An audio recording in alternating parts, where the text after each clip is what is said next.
News right here on the Fringe FM, bringing light to the story. YouTube to crack down on conspiracy videos. We'll begin reducing recommendations of borderline content and content that could misform users in harmful ways, such as videos promoting a phony miracle cure for serious illnesses, or claiming that the earth is flat, or making blatantly false claims about historic events such as 9/11. YouTube says the decision affects less than 1% of videos, but this will still impact millions of clips. We think this change strikes a balance between maintaining a platform for free speech and living up to our responsibilities to users, according to YouTube. However, it will not ban the videos. To be clear, this will only affect recommendations of what videos to watch, not whether a video is available on YouTube. Source, Daily Mail Online. And a warning about artificial intelligence predicting and manipulating your future. Artificial intelligence is capable of predicting your future thoughts without knowing anything about you, according to scientists. The process uses social media accounts of known associates to accurately build a profile on an individual. A new study looked at more than 30 million posts from around 13,000 social media users to create a prediction on future activity.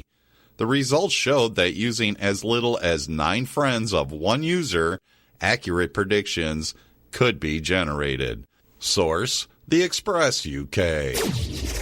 And a man claims that his emotional support alligator helps his depression. Out of York Haven, Pennsylvania, the Pennsylvania man says his emotional support alligator helps him deal with his depression. Joey Henney, who is 65, said his registered emotional support animal named Wally likes to snuggle and give hugs, despite being a 5-foot-long alligator.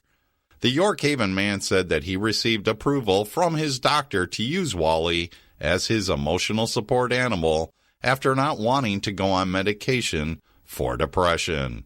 The source, AP News. And speaking of alligators, it's been a cold winter in North Carolina. Local alligators are feeling the chill as January nights slip below the freezing point. These alligators may look frozen solid, but they are still very much alive, riding out the cold snap in a state called brumation. Brumation is a lot like hibernation, the dormant state that mammals go into to survive cold temperatures. In a video posted last week, alligators can be seen with their snouts poking above the ice in order to continue breathing. Alligators will not eat during brumation, but it will drink water to stay alive and occasionally bask in the sun to raise its body temperature, according to the experts at the South Carolina Aquarium. Source, Inverse.com. And now it's time for this edition's Fun Fact. It takes about 3,000 cows to supply enough leather for footballs for the NFL for 1 year. And that wraps it up for another edition of the Stranger Than Fiction News right here on the Fringe FM. I'm Vance Nesbitt, anchor and news sorcerer. This is Paranormal News. I'm John Jeter. Within the next 6 years, the European Space Agency plans to make an unmanned mission to the moon to mine rock on the surface. They've signed a contract with a rocket maker to get there. Paris-based Ariane Group says regolith is an ore from which it is possible to extract water and oxygen, thus enabling an independent human presence on the moon to be envisaged capable of producing the fuel needed for more distant exploratory missions. Dr. David Parker, Director of Human and Robotic Exploration, adds, the use of space resources could be a key to sustainable lunar exploration, and this study is part of ESA's comprehensive plan to make Europe a partner in global exploration in the next decade. Blue Origin plans to send a human into space before the end of the year. They pulled off a 10th test of a flight without a crew, launching from West Texas on January 23rd. Capsule. Go. Booster Go. Ground. Go. New Shepard is go for launch. 5, 4, and then start. 2, 1. Their reusable New Shepard rocket is the company's first that's approved for human transport. Blue Origin says it is so exciting to think that human spaceflight is just around the corner. They've not revealed how much a once-in-a-lifetime ticket to space will set you back. The company, owned by Amazon founder Jeff Bezos, is designing a larger heavy-lift rocket that's expected to fly in 2021. CC touchdown. Read the news at ParanormalRadio.com. I'm John Jeter, and this is Paranormal News.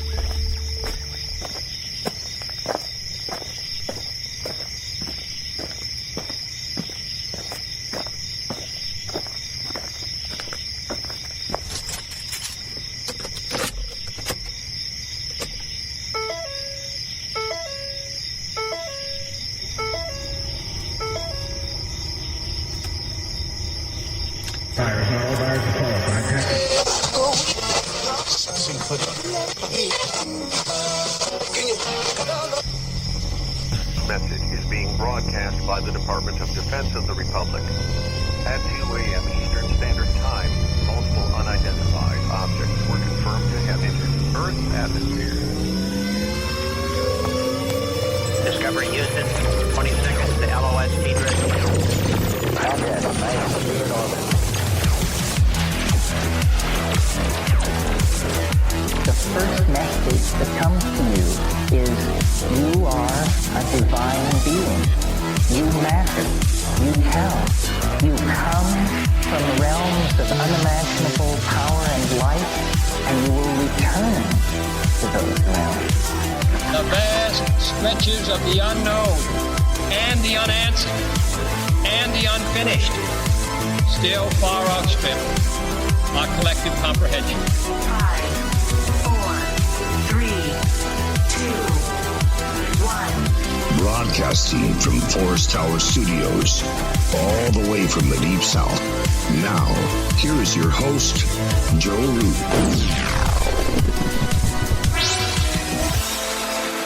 Good evening, I'm Joe Roop, and this is Lighting the Void. It is Monday night, Tuesday morning, midnight, actually, February the 5th. God, it's beautiful outside right now. I'm trying to soak it up. I got the door open to the studio, and tonight we're going to be talking about when the soul leaves the body. Actually, this is the title of the show is When the Body's Asleep, the Soul Goes Out to Play. But real quick, let me give a shout out to where we are. We're live on the Fringe FM, KTLK Digital Broadcasting. We are also live on our website, which is lightingthevoid.com. Make sure you guys go check out the website and follow us on social media. I want to thank all of you guys who've supported the show. Chuck looks good in his shirt. He sent his picture in. And when you guys get those shirts and hoodies, whatever you ordered, make sure you send that in so we can see what you look like, man, because that's the cool part about it.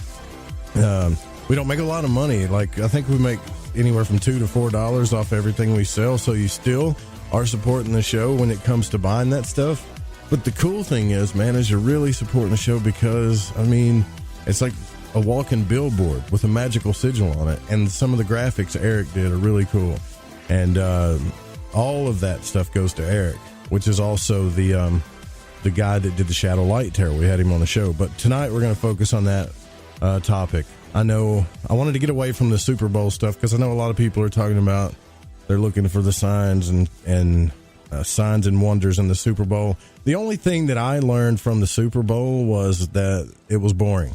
In fact, stats show that the Super Bowl is at an all-time low because everybody just kind of knew the Patriots were going to win. But anyways, it's Monday night, so we kind of get to hang out on Mondays for a couple hours after Deep Waters Radio with Ronnie McMullen. And if you want to hang out with us, you can hang out in the Discord chat over at the Fringe FM /chat, or you can go to the Spreaker channel and hang out with us over there. And hey, Crow's back with us tonight, man. It's a real pleasure to have Crow on because, you know, we don't catch him late at night that often because he's a hard-working man. He's one of my favorite listeners. But tonight he's going to hang out with us, man. Thanks, Crow, for coming on, brother. I really appreciate you. Oh, it's all good, man. I appreciate it, and I dig it. When it comes to talking about soul wandering and stuff like that, astral travel, dreams, all that. You're one of my favorite people to talk to.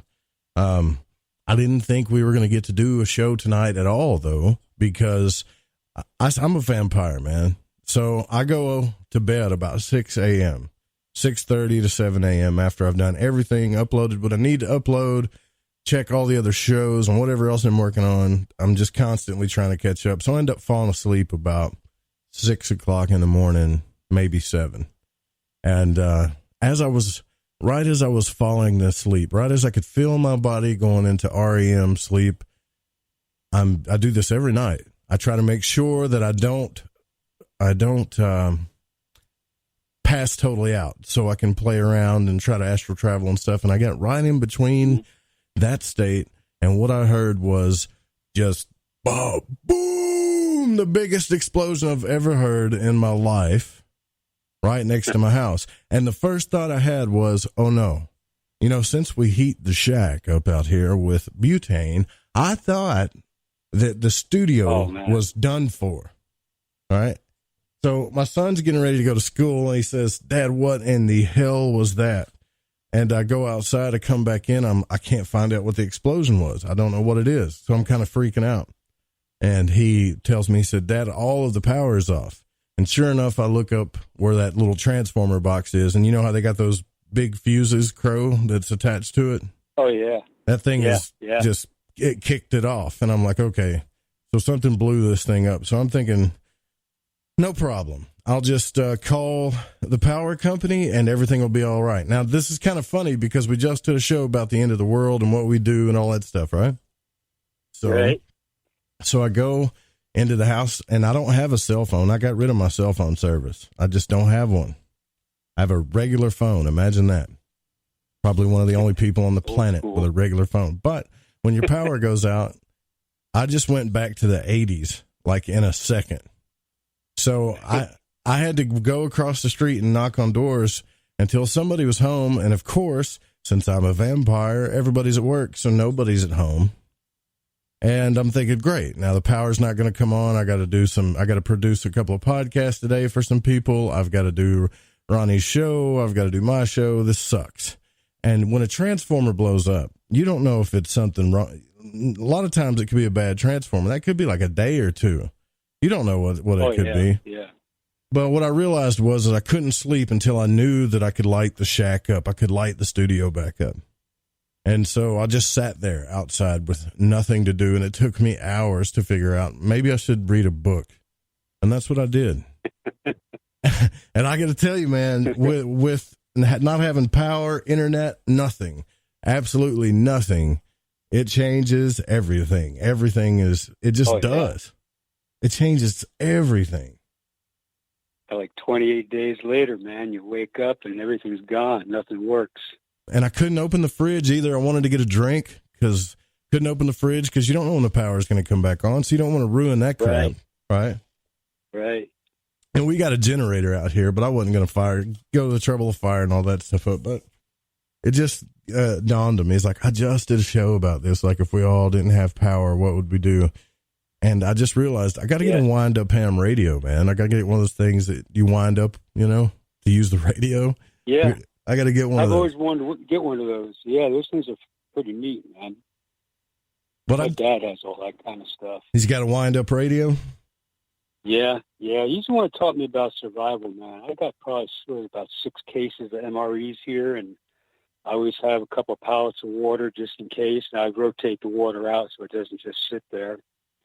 I'm not a survival nut or anything, but I don't want to get caught with my pants down either. Man, MREs are really good, actually. They're not bad. They are anymore, man. They suck, huh? They're a lot different when I first went in. When I first went in, it was like dog food. It was terrible. But now they got all kinds of meals, man. They're pretty good. You know what? Actually, one of the first things I thought about after this happened that I thought maybe, because we talk about this a lot, I thought maybe, just maybe, I'm being attacked. And I stopped myself, and I'm thinking, why do we always think that we're under some type of psychic attack when something bad happens? Yeah, I was discussing a situation like that with a buddy of mine today. Isn't that a little crazy? Where I've been lately. Yeah, and it's almost like every time you talk to other people, it's either evil or you're being attacked, or and it just gets tiresome sometimes. But then again, you never know. You're only paranoid about it. But then again, there are powers that be. There's things out there, but you can't always think like that. You drive yourself crazy.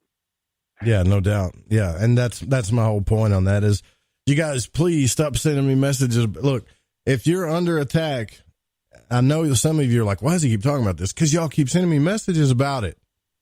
If you're under attack, your luck is going to be so bad, man, that it's not. I mean, if a couple of bad things happen to you, and I mean really bad things happen, that could be normal. I'm talking about something that is unmistakable. Like I said before, something that somebody that doesn't even believe in this stuff would say, okay, man, something's going on. That's when you know. Yeah.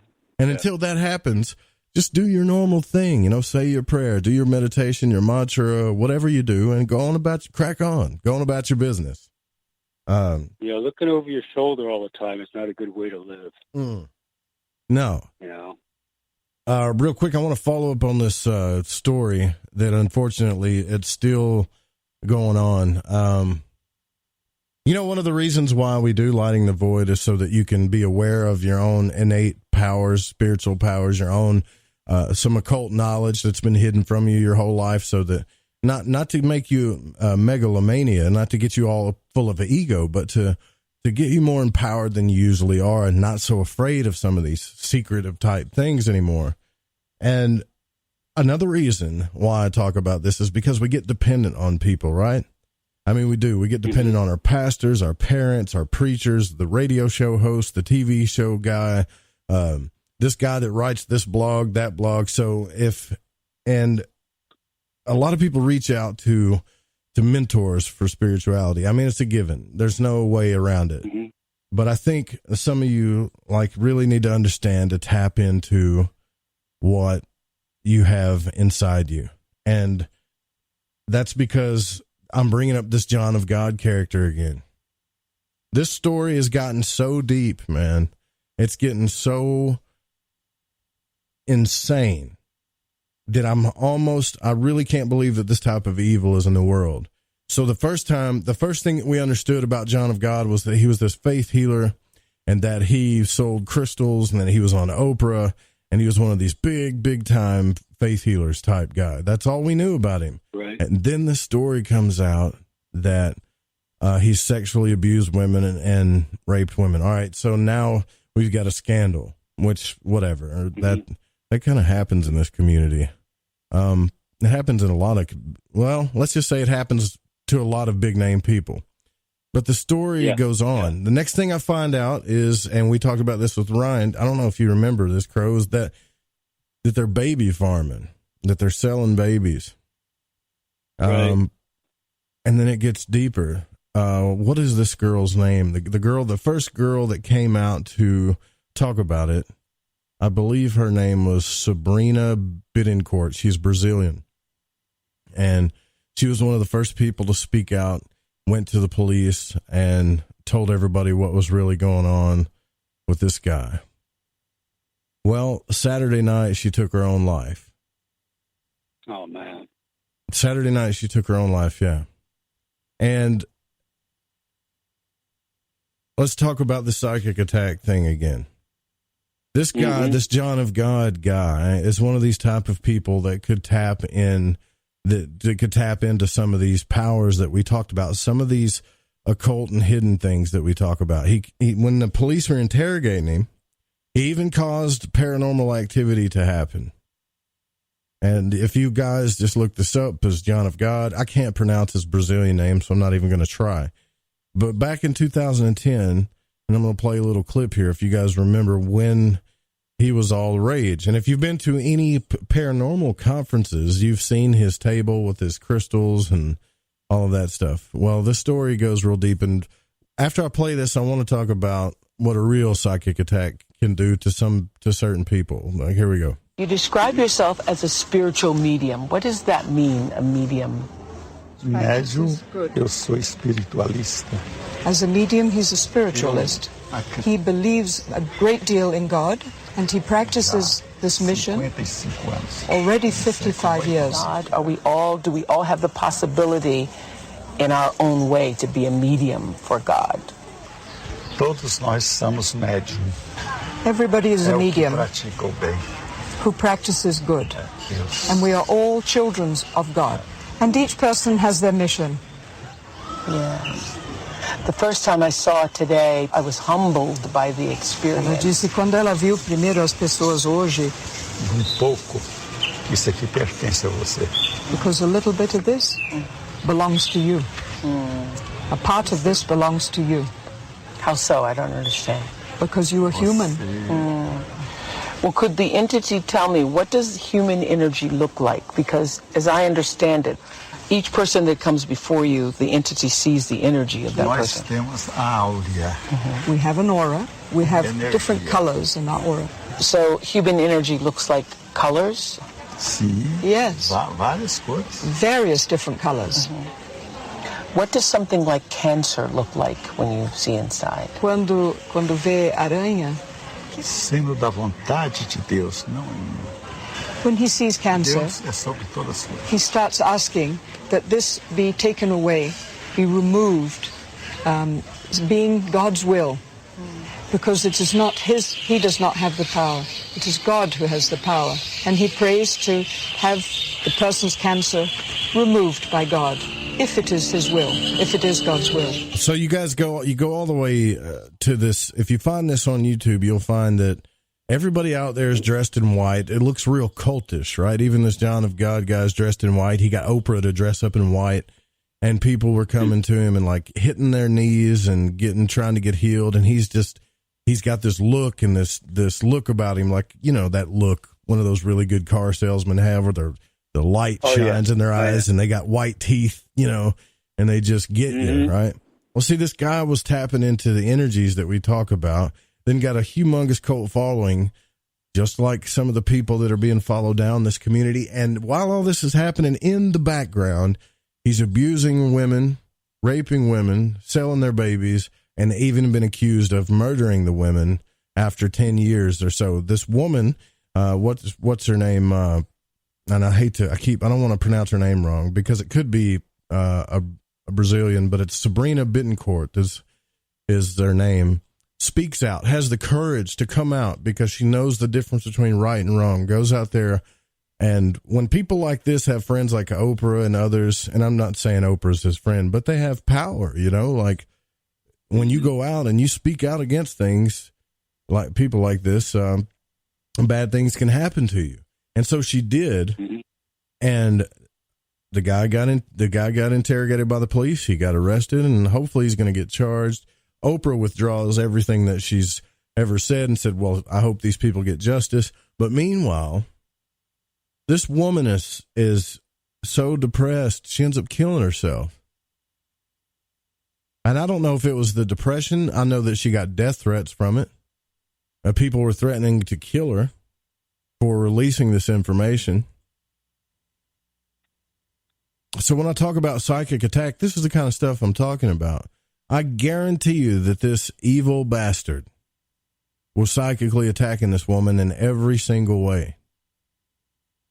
As strong as he reportedly was, it's a good possibility.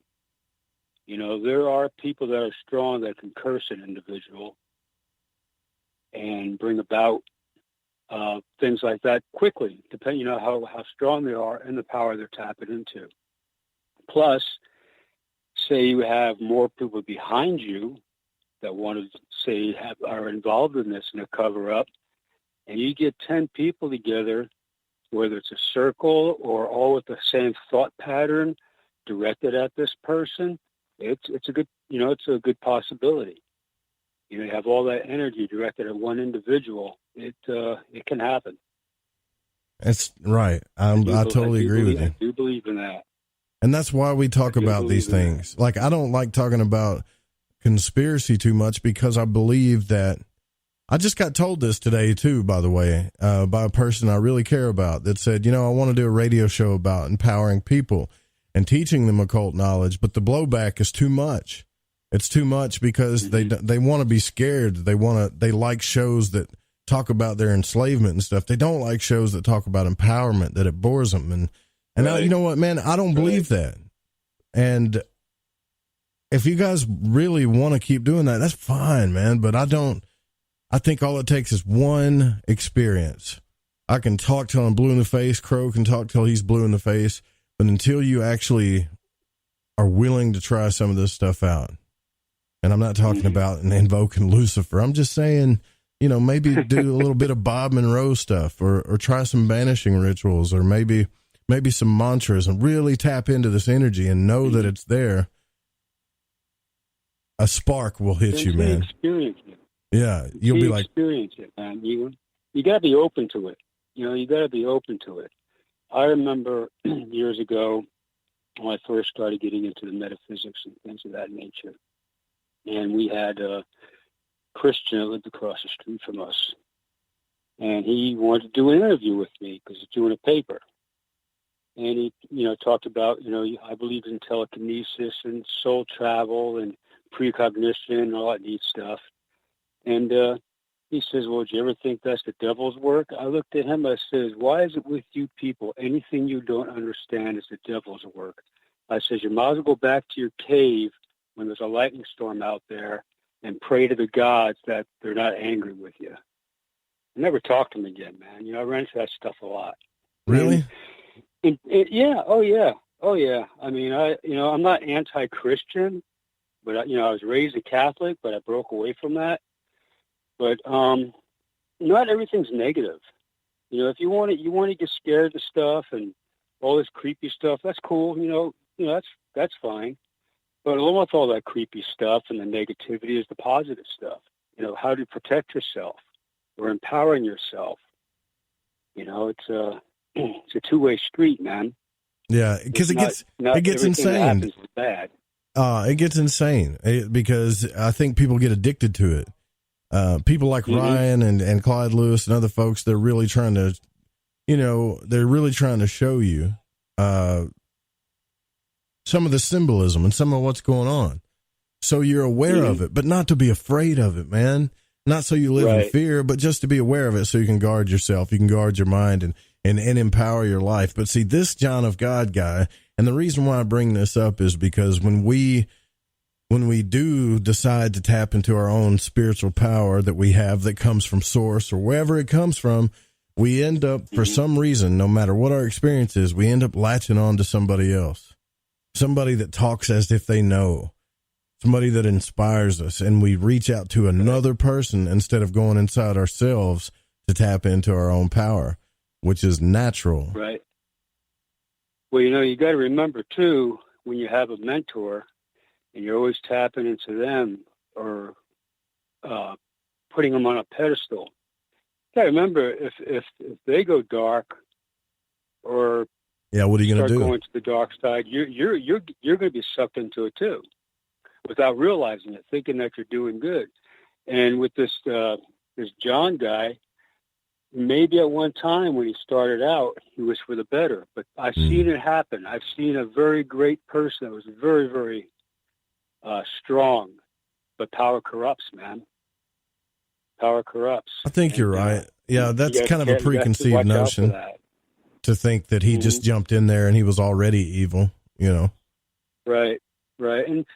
And when the thing is, the person that you're dependent on, say a teacher, which is good, but you got to remember, if they pass on, you're going to be, you don't want to be blowing in the wind. You have to empower yourself. You have to be able to take care of yourself. You have to believe in yourself. And that's the thing. If we get so codependency, we get so codependent on our teacher or our guru or what have you, and they're gone, or they finally say, hey, I've taught you enough. It's time for you to catch your own fish. And then you're lost. And like with Ryan's show, secret teachings and things like that. Which is unique about that is I don't see it as to scare a person, but to be aware, the telltale signs. You know, it might be something that you may not have grasped the whole show, or remember the whole show, but you might just pick up a piece that's like you're talking with somebody and you can tell, this guy's no good, man. I see this, or I feel this, or you watch what they're doing and it's like, hey, this doesn't look right. And it just, you know what I'm saying, man? There'll be something that'll catch it, and you'll catch yourself because you'll get sucked into it. Well, you gotta learn to start listening to your gut, like what's inside of you. Right. Right. We're up against it here, but I'll tell you, I want to give another thank you to Dennis. Right now, as we speak, I am standing up for the first time. I don't have to sit down. You know, I'm standing up in the studio and talking. This is great. I love it. Anyways, we're going to be right back. I want to talk to you guys about the title of the show tonight, actually, is When the Body Turns Off, the Soul Goes Out to Play. And we're going to get back into that and tell some stories here, because Crow and I have been experimenting with this stuff. And I hope you guys too. I hope you guys are too, because we're trying to journal and connect in the dream world, actually, which sounds kind of crazy, but it might be starting to work a little bit. Who knows? We'll talk about that when we come back. If you want to call in, it's 1-800-588-0335. You can also text into the show at 501-777-5631 or email the show at contact@lightingthevoid.com. Stay with us.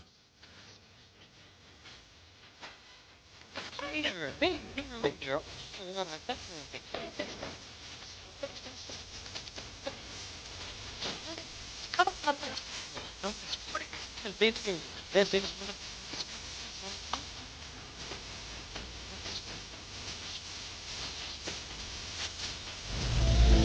truth is out there. There's something out here. This are we. KTOK Digital Broadcasting, The Fringe FM. Hey, Fringe FM listeners. Did you know that when you're on the road with limited data or no Wi-Fi available, you can still listen to every minute of The Fringe FM by calling 701-719-3971. No smartphone, app, or internet needed. Saves your data plan and no extra cost if you have unlimited minutes. Call 701-719-3971. That's 701-719-3971. Listen to The Fringe FM on any phone, anytime, anywhere. You're listening to Lighting the Void Radio. All right, everyone, this is Justin from the UK. Excuse the chitty. If you're into the Fringe and you want to hear the brass tacks, me old China plate, Joe Roop and his guests on Lighting the Void will open your mince pies. You need to shut your northern self and use your 10-speed gears and listen to them bubble.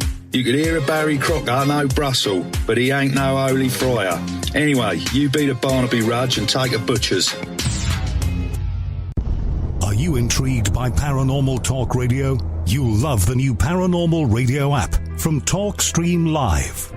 You'll find a great selection of talk shows covering UFOs, ghosts, strange phenomena, and much more. Download the Paranormal Radio app now and start listening to the very best in paranormal talk entertainment, including the network you're listening to right now, the Paranormal Radio app. Free in Google Play and the iOS App Store. Your home has needs. It needs a healthy, dry environment all year round. Start by getting rid of the worst air in the basement and crawl space, where the problems begin and make the whole house sick. Introducing the new Smart Wave Ventilation Unit. It has advanced technologies to continuously reduce moisture, mold, and odors, and expel radon, gases, and pollutants. And now, Wave units include carbon monoxide detection to automatically expel air at a high rate and send you an alert. It also has an app so you can remotely monitor the conditions. Wave is a comprehensive, maintenance-free, affordable solution that will transform your entire home. Protect your home and family with what it needs. Give it a new Smart Wave Ventilation Unit. For more information, call 888-717-WAVE. That's 888-717-WAVE. Or go to dryhealthyhome.com. That's dryhealthyhome.com. Wave Home Solutions for a healthy, comfortable home.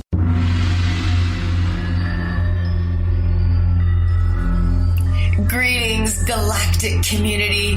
This is Suzanne Ross, host of Sci-Spy Radio, every Wednesday evening from 5 to 7 p.m. Pacific. Join me for this brand new show featuring a revolutionary new genre, sci-spy, merging science and spirituality to give us answers to the greatest mysteries of creation. Together, scientific discovery and spiritual revelation reveal the truth about who we are, where we came from, why we're here, and where we're going. Tune in to Sci-Spy Radio every Wednesday from 5 to 7 p.m. Pacific and discover the truth for yourself at thefringe.fm. Want to know what's on The Fringe FM? Check out our schedule at thefringe.fm.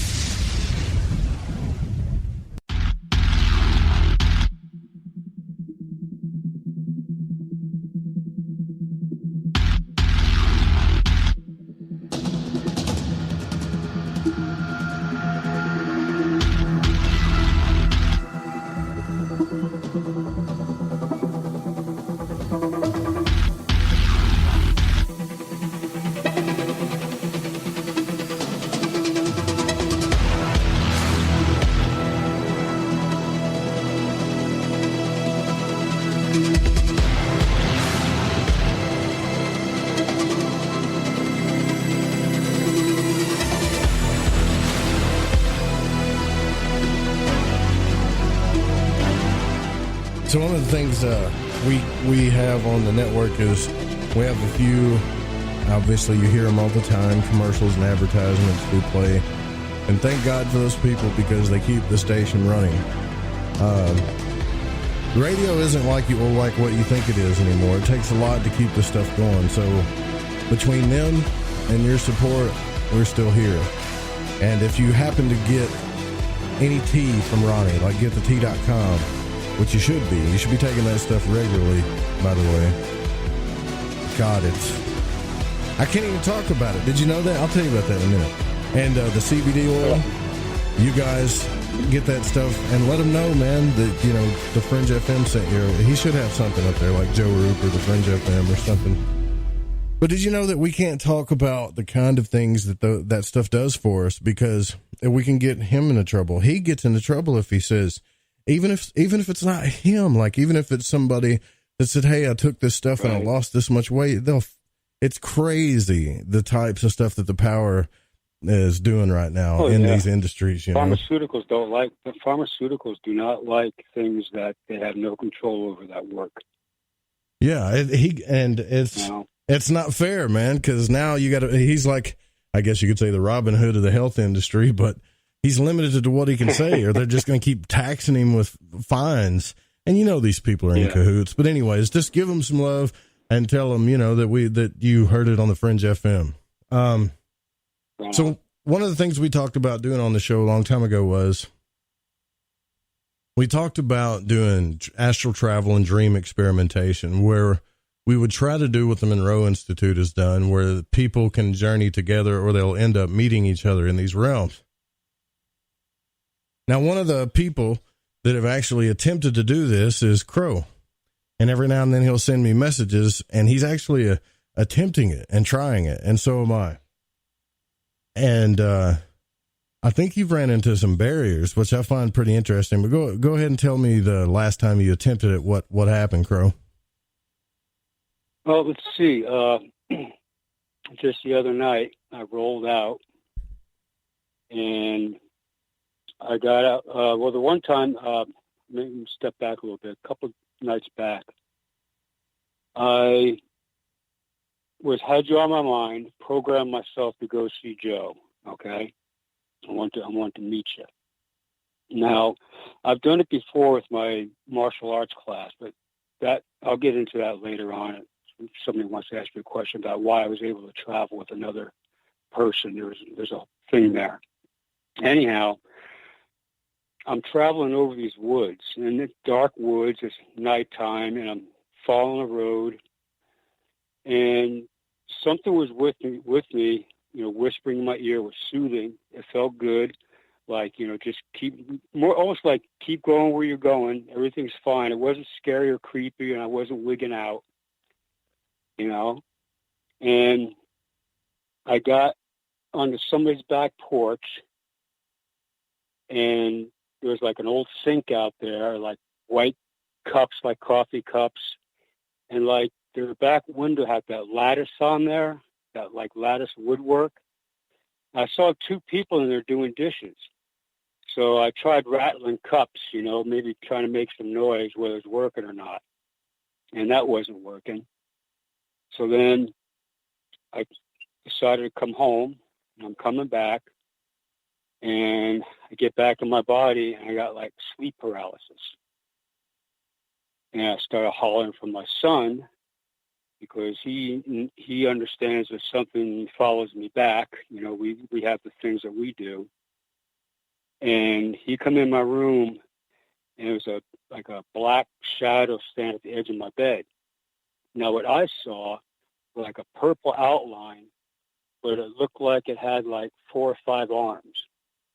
And my boy come in my room, and he says it was just like pitch black at the edge of my bed. So we went and he lit the sage, and he said some prayers. He said you could actually see this thing dissipate. And I was like, okay, something followed me back. And it happens sometimes, long story short, through my martial arts, I'm what we call a spiritual warrior. Somebody needed help. We go out there, and as a soldier, that's all I ever saw. Going to the lower realms, or going out and looking for these things, and these things see you, and fighting. And because my school is so connected, that we could say, hey, so-and-so, let's jam together, and we could do it.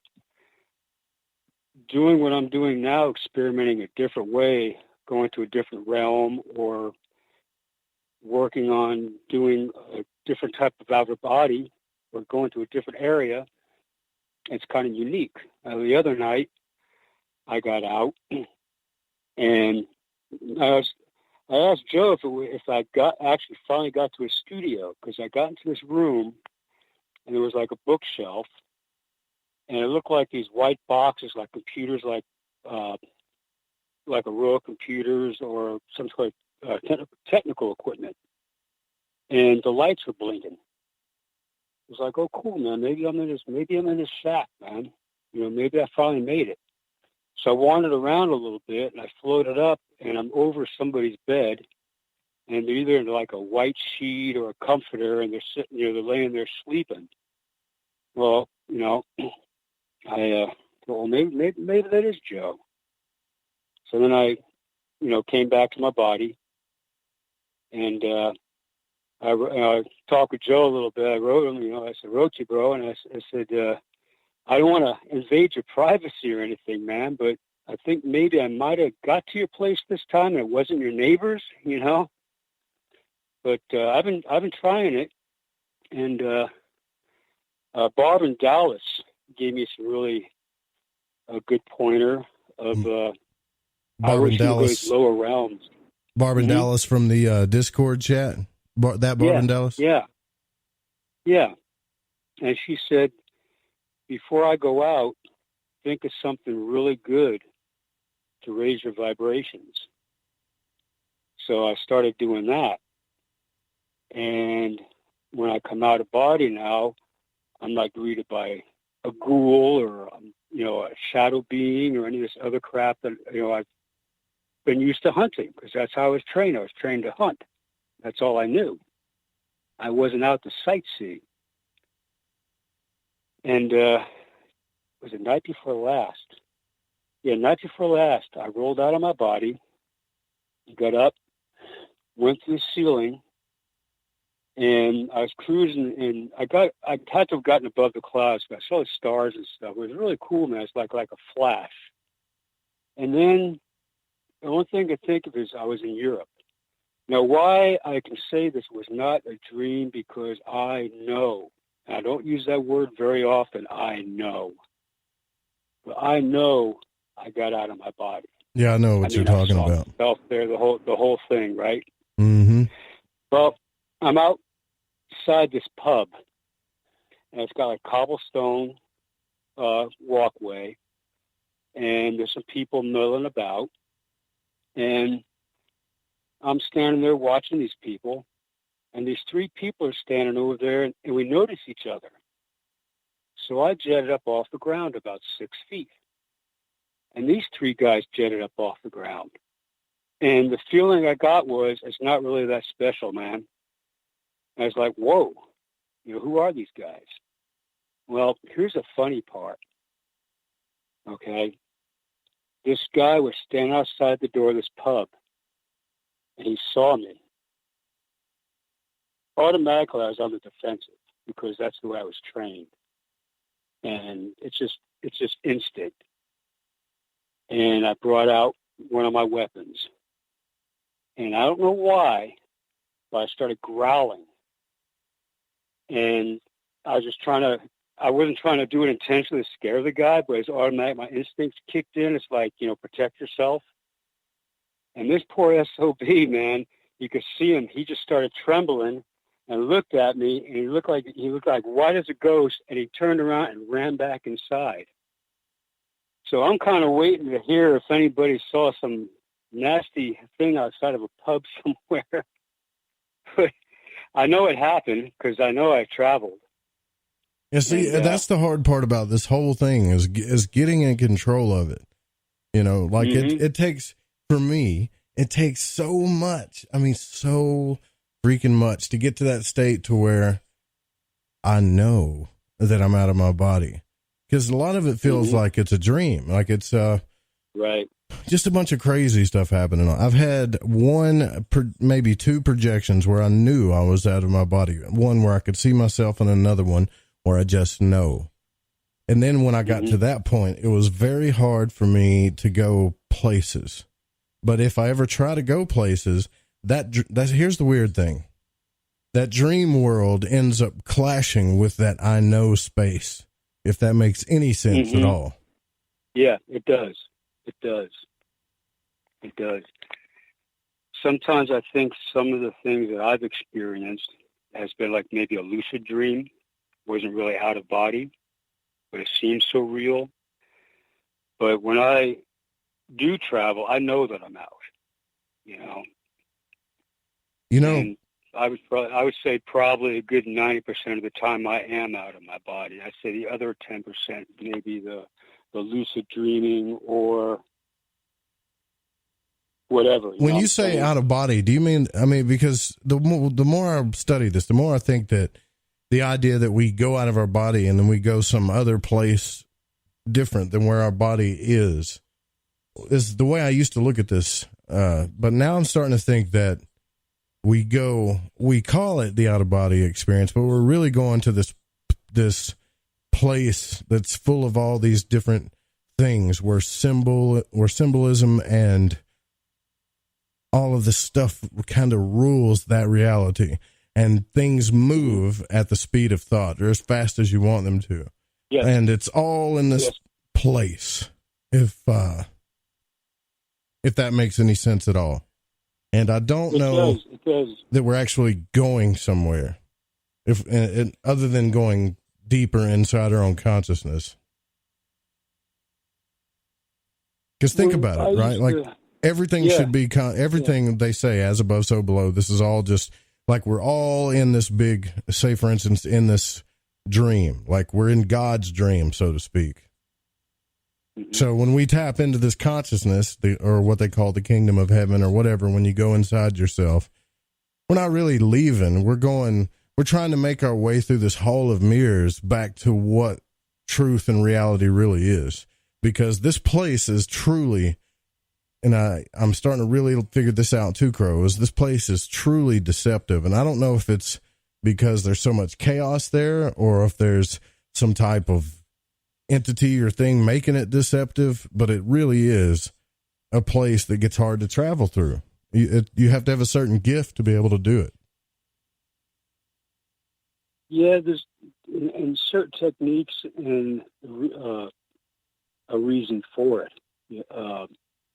Like when I talk about getting together with one of the guys I was in training with or school with, we would go, lay down, say, go to bed at the same time. We programmed ourselves. We're going to meet, and we'd meet. And we'd just be there. And then we'd go head hunting. And then there's the type of outer body that I experience where I just roll out and I see myself, and then I put that thought out there to go somewhere. And do you leave like just gone, right? Yeah. See, I haven't figured that out yet. I can roll out. Yeah, I got some emails about that too. It's a trip. And why I'm having such a hard time finding you is beyond me. Because maybe just need to keep trying and get that connection. Because when I was connected with the guys in my school, we knew each other, and we did. We were brothers of the art, brothers and sisters of the art. So we're on the same wavelength, so to speak.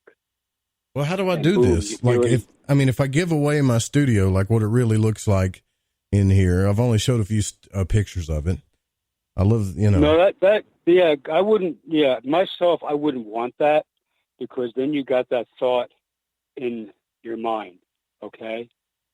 And then you go out of body, or say you have a dream and then you think you're out of body because it's so real. So if I know what your place already looks like, to me, it's kind of like cheating. You know what I mean?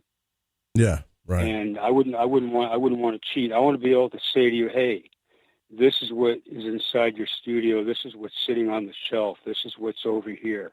I want to be able to do that. Because you tell me this is what my studio looks like, or this is what my house looks like, well, I've already got that in my mind. And I remote view also. I've practiced with that before. But I don't want to have that, what it looks like. Am I making any sense? I don't want to know what it looks like. Yeah, because I want to find it for myself. Well, two things. It might mess with your thought process. And secondly, somebody might cheat and say that they actually did it when they didn't, which I would hope that's not the case. But, yeah, this is a fun game. You know what made me think about this was I read Damien Eccles' book, the guy, one of the West Memphis 3 that got accused of murder.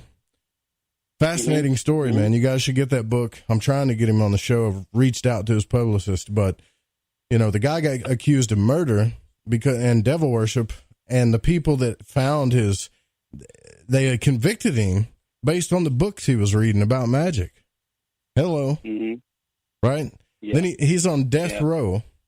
And what are you going to do when you're locked up in a cell? You guys out there that you say, oh, I'm bored, man. I'm so bored. Try being locked up. But the one thing this guy had access to was books. And so he learned magic, and he learned the basic, like Golden Dawn magic. And he I think to this day, is one of the only people that were on death row that got released the way he did. And he swears he did it magically, even though to us, it's a big coincidence that he won a Supreme Court case. But keep in mind that they appealed it several times. But it wasn't until the dude started doing magic, in other words, tapping into his own spiritual power, when he beat the system, whatever the hell the system is, and he got out. And the way he explained it was, he was like, I didn't feel so much like a prisoner as I felt like I was giving orders from my control tower. Right. And that's pretty damn cool. And so if you guys ever get bored, just remember, we're doing this project. There's no reason to get bored anymore. It's over. No. You know? What's interesting is I actually picked up one of Robert Monroe's book, his first one. There you go. And reading that and understanding how I was trained and what I do, I picked up hints that would have really helped me years ago when I started doing this, that have actually helped me. And instead of going to these lower realms, or like I say, coming out of my body and going outside and seeing shadow people or these weird-looking creatures, I'm actually what I call sightseeing now. God, and my that's what I buddy, want to do. he still goes out and does battle. He says, I don't have time to sightsee. What's this battling thing about? I still don't understand this. Can you help me here with this? Like, what's the battling thing for? Okay. There's a balance, positive and negative throughout the universe, right? Right. And there's people that go out to keep this balance. And in the past, some people had asked for help. They had these attachments or these things bothering them. And myself and others were trained to go out and track these things down. And actually it's almost like medieval. Medieval weapons, fighting with energy, fighting with these metaphysical swords, metaphysical crossbows. That's so cool. Almost cursed. Whoops. Yeah, that's pretty cool. The stuff's real, man. It's like in Monroe's book where he was attacked by this thing. Why he was attacked, he didn't provoke it, and he was fighting it. Well, I have the tools, been gifted with the tools that I don't have to do the hand-to-hand. You know, I have things that I can protect myself. And that's what I mean by a battle. So is that kind of like when the Golden Dawn magicians, when they started learning all these sigils they could trace with their fingers or their wands they made or whatever they used, their daggers, they could trace certain sigils or geometrical shapes. And in the books they talk about that these were astrological things. But if you keep reading, you'll see that when they're doing astral work or they're going into the realms of consciousness, they're using these sigils and astral figures and stuff to test entities to see if they're real or deceptive entities or making their way through things. Does that make sense to you? That does. I'm not, to be honest with you, Joe, I'm not real familiar with the Golden Dawn. Yeah, but I mean, does it make sense to you? Like, oh yeah. If I create, so it's a Carl Jung type deal. If I create something in the physical realm and consecrate it symbolically, whether it's a weapon or whatever, in the astral realm, it becomes something energetically symmetrical. Yeah. That makes sense. Yeah. That makes sense. Because what I have with me, I've been gifted with, I can use in the physical realm also. We used to work with it when we sparred, physical sparring. We'd break out a weapon or a type of energy, and you may think you just got hit or cracked in the head, but not only did you get cracked in the head, but you had your aura blowing off your face, or your aura ripped away from your body. Nice. That's a whole other topic right there, bro. That's cool. Yeah, that's really cool. When I learned the physical part of Kung Fu, it wasn't just the physical. It was very, very deep metaphysical, very, very spiritual. And it's hard to explain. I mean, you read it in these fantasy novels and things like that, but some of that stuff has a bit of truth to it. And it's hard. It's to somebody that hasn't experienced it or knows me or has gone out with me. I think I'm blowing smoke up your butt, but it's real, man. It's real. First time I talked about this with you, I got sick as a dog, man. You want to talk about a psychic attack? What do you think that is that's attacking you, though? That doesn't want you talking about these things? Who knows? It could be the source. Who knows? It could be the source saying, "Hey, man, you're talking too much. You're supposed to keep that to yourself." But heavenly secrets. I think it's better. Yeah, and sometimes I think it's okay to talk about because people need to be aware that there are things out there, and there are people out there that do protect other people. If that makes any sense, I'm not like I said, I'm not no G.I. Joe freaking born ultimatum kind of crap. It's just what I was trained to do. my son and I, my oldest, we used to play games with one another. And he was into magic.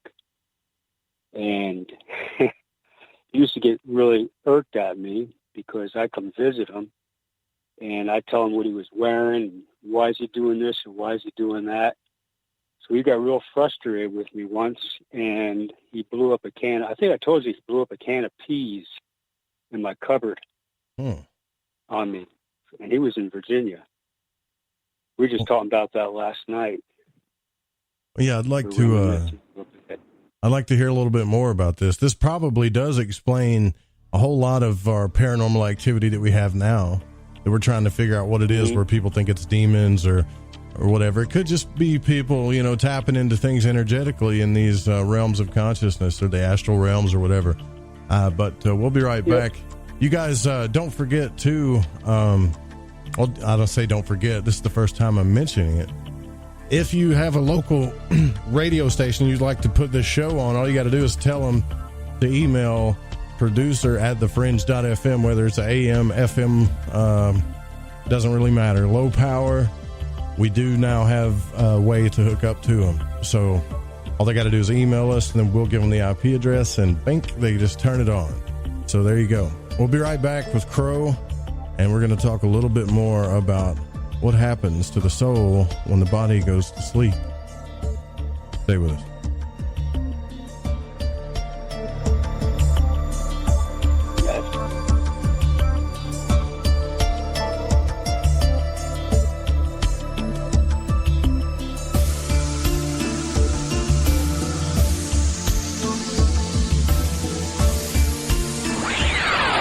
You're listening to Lighting the Void Radio.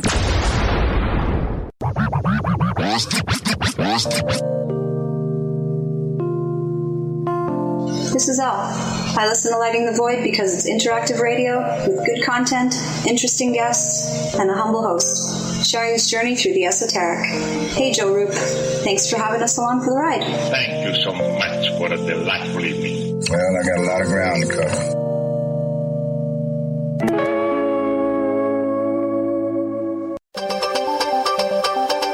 This is Paranormal News. I'm John Jeter. Within the next 6 years, the European Space Agency plans to make an unmanned mission to the moon to mine rock on the surface. They've signed a contract with a rocket maker to get there. Paris-based Ariane Group says regolith is an ore from which it is possible to extract water and oxygen, thus enabling an independent human presence on the moon to be envisaged, capable of producing the fuel needed for more distant exploratory missions. Dr. David Parker, Director of Human and Robotic Exploration, adds, the use of space resources could be a key to sustainable lunar exploration, and this study is part of ESA's comprehensive plan to make Europe a partner in global exploration in the next decade. Blue Origin plans to send a human into space before the end of the year. They pulled off a 10th test of a flight without a crew, launching from West Texas on January 23rd. Capsule. Go. Booster. Go. Ground. Go. New Shepard is go for launch. 5, 4, and engine start. 2, 1. Their reusable new Shepard rocket is the company's first that's approved for human transport. Blue Origin says it is so exciting to think that human spaceflight is just around the corner. They've not revealed how much a once-in-a-lifetime ticket to space will set you back. The company, owned by Amazon founder Jeff Bezos, is designing a larger heavy-lift rocket that's expected to fly in 2021. CC touchdown. Read the news at ParanormalRadio.com. I'm John Jeter, and this is Paranormal News. This is Paranormal News. I'm John Jeter. What was that? A flash of light that's believed to be a meteor was seen on Earth on the night of January 20th during the total lunar eclipse. I mean, the super blood wolf moon, man. It was captured on video by skywatchers. NASA has not been able to confirm the impact due to the partial government shutdown. This is identical to what was captured on video in 2013 when a large meteor hit the surface of the moon, leaving behind a crater 130 feet wide. Hundreds of meteors a year hit the moon, but most are small and rarely ever caught on camera. You can see video of the flash at paranormalradio.com. Over 600 attempts in the past 7 months is not stopping NASA from trying to communicate with the Mars Opportunity rover. They're hoping that more sophisticated commands will force it to wake up. Opportunity grounded itself last June when a dust storm blanketed Mars. There were hopes that it would wake back up as soon as its solar panels were cleared of all the dust. Project manager John Callis says, while we have not heard back from the rover and the probability that we ever will is decreasing every day, we plan to continue to pursue every logical solution that could put us back in touch. If there's still no answer in the coming weeks, NASA could consider giving up all hope for the mission. Opportunity landed on the Red Planet on January 24th, 15 years ago. Connect with the news at paranormalradio.com. I'm John Jeter, and this is Paranormal News.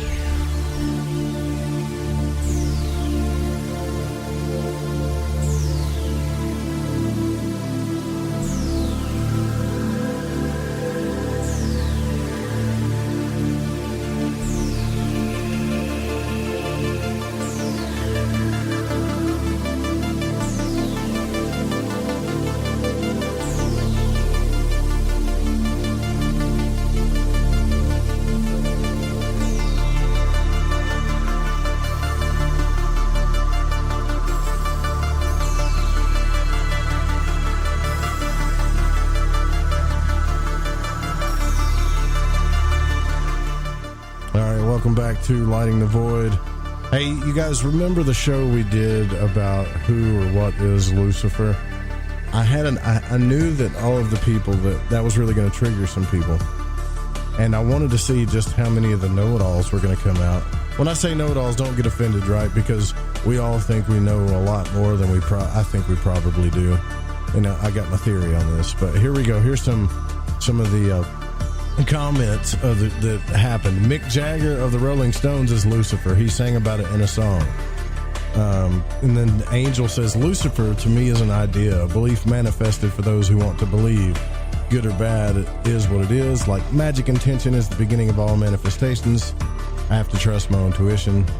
And that's a good one. And The Working Dead comments and says, is Lucifer bad? That's like asking, if I crush my balls in a bench vise, will it hurt? Make the right decision, people. Jesus is the truth and the life. Let's see. Lucifer, and here's another one. Lucifer is a Draco Prime reptilian, false light. My brother is the Black Pope, a Satan, one of 10 of heads of snake, the Draco Isis species, just one Satan, a species. And I can go on and on and on. So here we go. Ring around the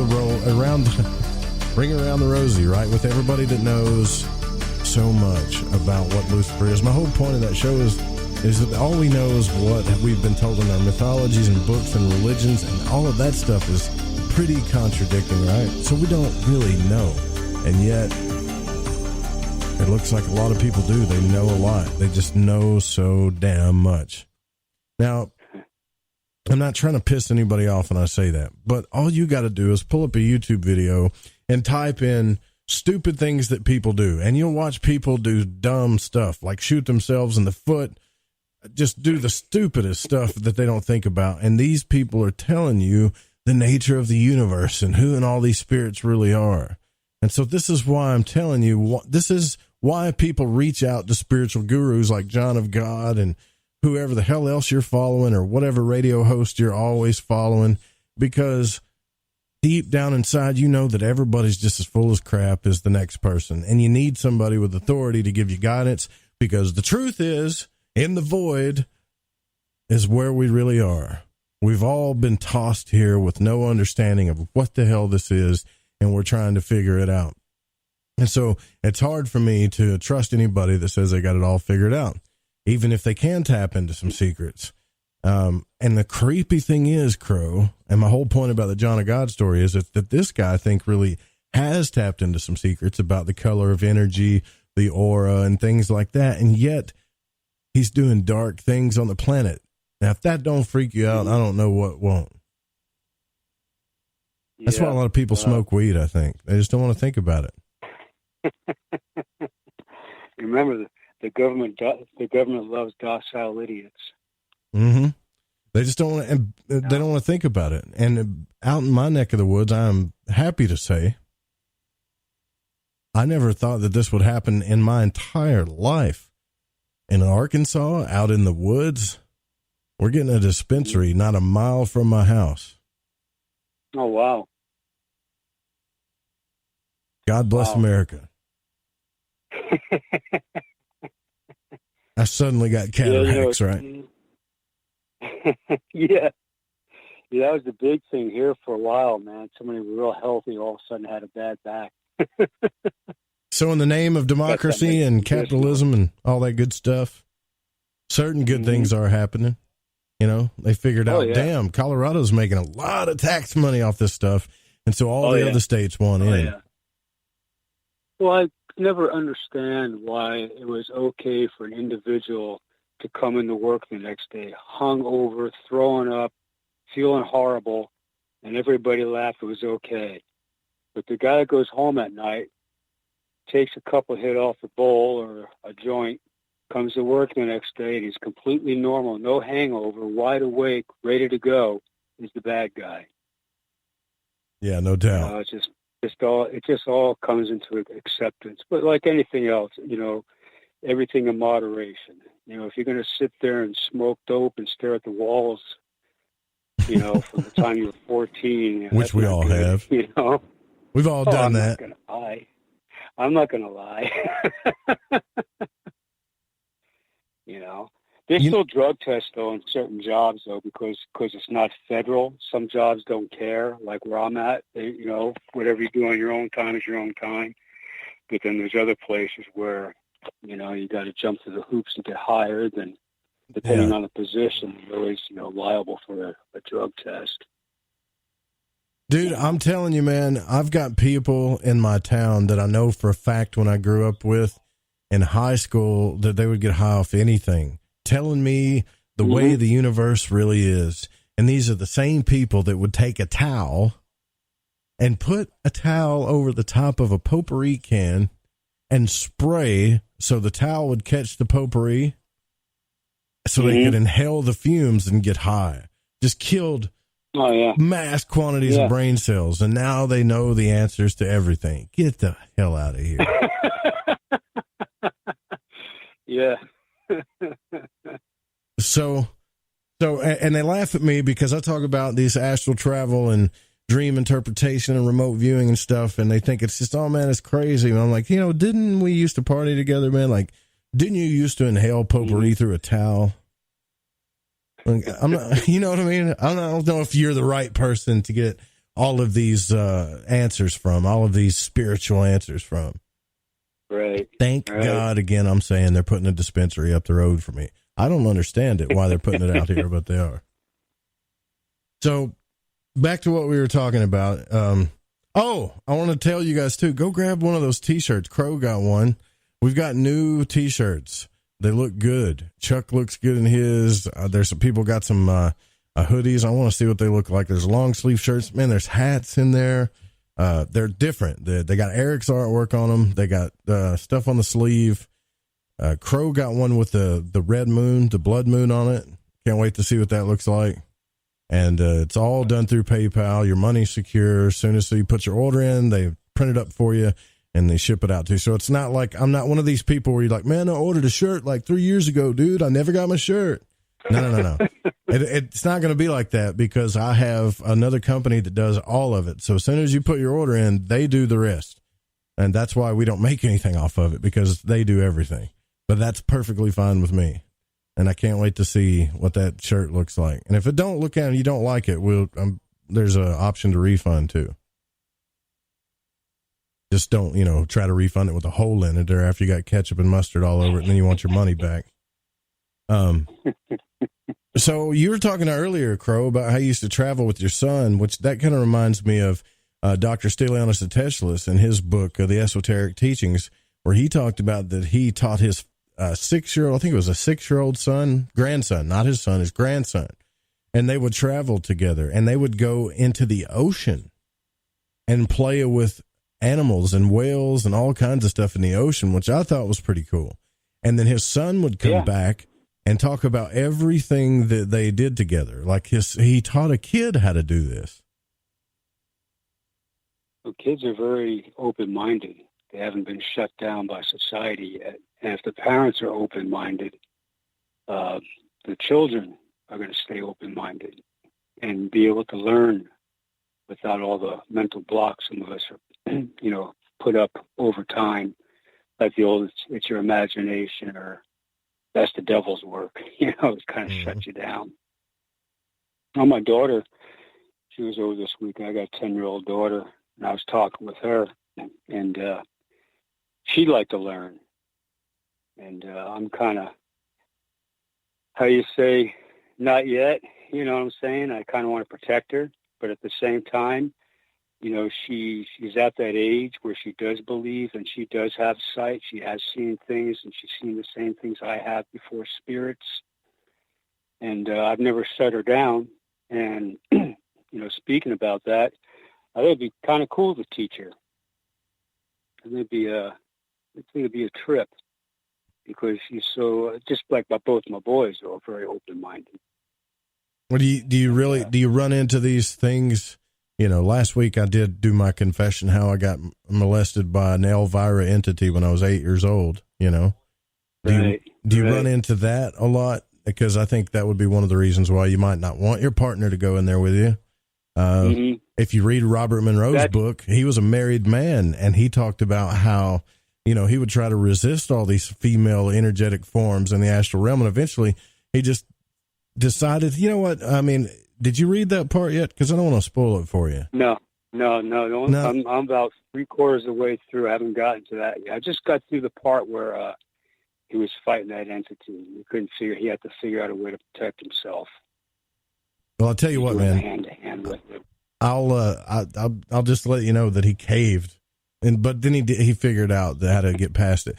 But I could see why you wouldn't want to let your partner in there. Yeah, I wouldn't want. I wasn't doing my daughter in there yet until she learns how to protect herself. But she's interested, and I thought about it, but I got to. I'm teaching the physical part of the art now, and from there, see how it goes.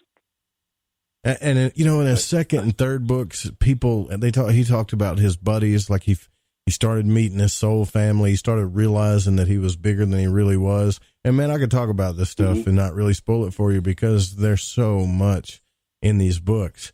And yet every day I come home, I watch my kid play these video games. And I'm like, man, I try to talk to him about it, but he just looks at me like I'm crazy, Crow.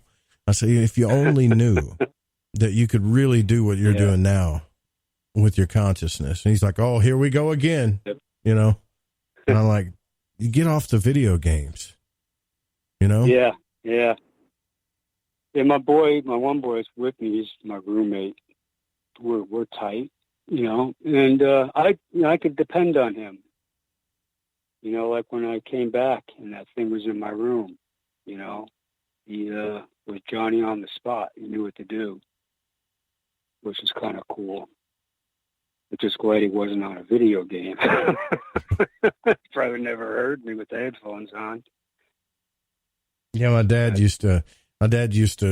was mean. Do you remember the video game that it wasn't an Atari, it was the one that came before that? I don't know if anybody remembers this thing, but it was like Pong. It just had paddles that you moved up and down. Mm-hmm. That's it. Just move the thing up and down. You only get to play it. You got 2 sticks and a ball. And, I remember playing that, and I figured out that if you move the stick back really fast, really quick, just back and forth, that you'll never miss. The ball will never get by you. And my father come in and he caught me doing that. He said, "You're cheating. I don't want to catch you cheating again." I was like, "Dad, I thought I just cracked the code though, man. I can go to whatever level I want." Dude, like the third time he caught me doing that, he came in, took a pair of scissors and cut the wires to that thing. Oh, your dad and my dad would have got along pretty good. God, I was so tore up, man. I was so tore up. My dad cut my hair. I mean, I'm talking about a time where, Perry Mason was on TV. When you change the channel, there was only 4 channels, and when you turned it, it went. Oh yeah. Every time you turn the channel, that's a whole different time. I grew up with a black and white TV in the corner with 4 legs, and there was 3 or 4 channels on there. That was about it, man. And we had a super neat hi-fi stereo system that played 45s or LPs with the AM radio station. Now we're like, stuff. Have you seen that movie Wall-E, the cartoon Wall-E? No. Well, I probably have with my daughter, but I don't remember it. This is what's going on now. In that movie, it was all about robots and artificial intelligence, and that's kind of what we're moving to.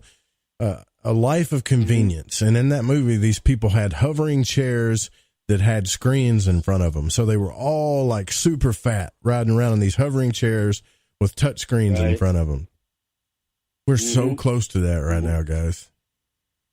Well, not to go way off a subject or anything, but I was talking to my daughter about imagination, and she said she has an imagination. We talked a little bit about it because, I'm not anti-video game. I mean, I sound like my dad. I sound like my grandfather sometimes. It really irks me. But kids today, I don't think they have the imagination they had as we did growing up. The video game has the imagination for them. I mean, you look at the graphics on them and all the neat stuff and all the places they can go and all the things they can do. Me, when I was a kid, I'd go out to the woods and find that perfect stick that was a machine gun, Yeah. And that was my imagination. I ran through the forest, We used to shoot each other with BB guns. Oh yeah, we had BB gun wars too, man. In order to join our army, you had to stand in front of us with your back to us, and we all shot you. And then you could play with us. Cynthia in the Spreaker chat says, Joe, you're not that old. I may not be that old. I'm almost 40, but I'm not telling a lie. It's just we didn't get the new fancy stuff. The TVs we had were still from the 70s when I was a kid. The phones we had were still from the 70s. I didn't get an Atari or a Nintendo. I got a box with some paddles. Yeah. So I got the hand-me-downs. And yeah, I do remember Dad watching Perry Mason and some other show that had the same kind of music. Oh God, I grew up with Star Trek and Space Invaders and what the hell is that? The Fugitive. And that must have been cool. See, that's what the music was better. Everything was better. There was adventure in life. Now we're just stuck to a screen. I don't want to go down all that road. But my whole point is look, if you guys want to play video games and get into fantasy, you can do it in real life. Like, it's not really fantasy in these realms. In fact, if you read some Carl Jung and some other stuff from Timothy Leary and all these other guys, you know that these realms of consciousness, like, you start realizing that this could be the actual illusion. I don't want to get you all twisted up and crazy, but you're having real experiences. You're not have to hit, you don't have to hit buttons on a damn controller or anything. That's the beautiful part about it. So there's no reason to be bored. You want to see some creepy stuff, man. Just go out of body and walk around your neighborhood. That's a hell of a lot better than a video game, man. Oh yeah. Well, yeah. The black figures is something that I'm trying to figure out. And when a while ago you were talking about that you were dragging something, like you were bringing something back with you. Oh yeah, I definitely brought something back with me. That kind of freaks me out. Whatever was talking to me that night when I was flying above the forest, it wasn't that, and it wasn't like that kid type thing that attached himself to me when I was in that hell realm where I saw those things come up after me. Remember I talked about that, how I couldn't get this kid off my back? Mm-hmm. I finally was able to bring out one of my tools and was able to whip him off my back, get him off my back. And it had a soothing voice, but it wasn't soothing. It was like coaxing me to go closer to this terrible looking thing. And I knew that wasn't it. I mean, I wasn't going to do that. But then, like I said the other night, it was kind of like helping me travel, which was a trip. And it didn't give me the creeps. I didn't ignore it or tell it, get away from me or anything like that. But whatever it was, when I came back, that whatever the thing was had followed me back. And, stuff like that happens. Yeah. And you have to be aware of it, Yeah. And the training I've had in the past, I'm aware of these things. Some people are not aware of it. And these things can come back and maybe stay there and cause havoc in their life. Cause depression, anger. I've experienced entities that have come through in the past where you're just sitting there and all of a sudden you are angry for no reason. Out of nowhere. You are just pissed off at the world. And then you feel it or you see a flash and you realize, oh, that's what's going on. So you do your cleansing ritual, what have you, to get rid of it. To beat it, The thing about the thing about these realms that I'm starting to understand, or maybe I don't understand, because this is like golf. Actually, every time you feel like you put a series together good, the next series you can't do anything. So the more the more stuff you think you've got figured out, the more questions that happen, and I think this is why. Right. I was reading a book by David Griffin, The Ritual Magic Manual, and these guys, and I'll bring up the Golden Dawn again because I'll just bring up magic, the first magicians of the 1800s before all this stuff got big. They talked about how that these realms were, and I brought this up earlier, how they were deceptive. So imagining going into a place that you can't tell anything from what's real or what's not. There's so many different images and symbols and things that can happen that you're actually working your way through consciousness. And I'm talking about a chaotic field of consciousness, not just your thoughts, everybody else's thoughts, everybody else's beliefs, everybody else's energy. Imagine this place. And still, when you travel, you still tend to put it together, especially when you have an etherical out of body where you can see yourself sleeping and stuff like that. That's just when you roll out, you still maintain to be able to put it together. But I think whatever's at work, like you talked about, the source, we think it might be archons. I don't know what the hell it is, to be honest with you. But whatever it is, it keeps us so buried into this mystery that as we try to rise out of this stuff and become enlightened, it's just another level of craziness once we make it to the next level. And that's what people, when they say, what is the Kabbalah about? What is all this stuff? Well, the Kabbalah is another system trained. It's another system for meditation and traveling through the realms of consciousness. And they used all of these different things like the Sephiroth and the paths and all of the astrological symbols, et cetera, et cetera, et cetera. They used these things so they could realize what level of the universal consciousness plane that they were on. Because one of the first steps to do was to figure out where the hell you were. Were you close to the physical realm, which is Malkuth? Just how far up were you? And most of us are just out playing, man. We're just trying to figure out how to roll out of our body and fly around. A lot of us are. Well, a lot of people that send me messages are. And the thing about it is when you finally get to that point, it's very discouraging the more I think about this, Crow, because if they're right, then the mystery of life and consciousness is much, much deeper than any of these quantum physicists, anybody has figured out. You know what I mean? Yeah. Yeah. There is so much out there besides the flesh, the consciousness, Matt. That's just, we are complex beings. And I don't really pay no never mind to what the scientists have to say, because personally, for myself, when they try to break it down, when they try to prove this, or this is how this works, or quantum physics, like what the bleep do we know? Mm-hmm. I mean, that show bored the hell out of me, man, because don't break it down. Just do it, man. Just experiment with it. They're trying to give names to everything and explain the least of things, I think, sometimes. They want to, well, that's the thing. They're scientists. They want to break it down. They want to be able to prove it's real. You know, you could have somebody like, what the hell, Montgomery Ward and Bewitched, raise a bed right in front of a whole group of people, and they still wouldn't believe it.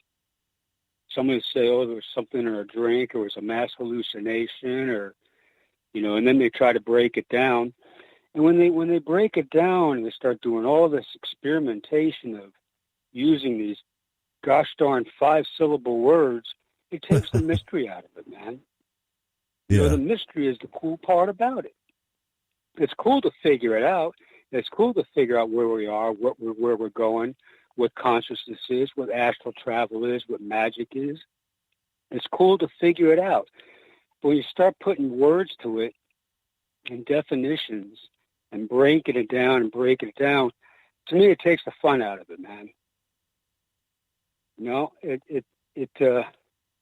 No, I'm with you. It does. It takes the mystery is the cool part. The mystery is figuring it out yourself, or going with somebody and figuring it out, or just sitting down at a coffee shop and talking about magic.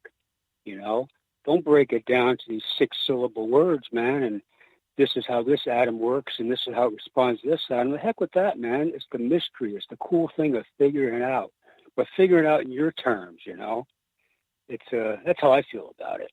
Well, yeah, it's like science is explaining the least of things, the least of reality. And I can say that with all confidence, you know, I can say that with all confidence, because when you actually do start having out of body experiences or traveling, whatever you're doing, you start realizing just how deep this mystery is.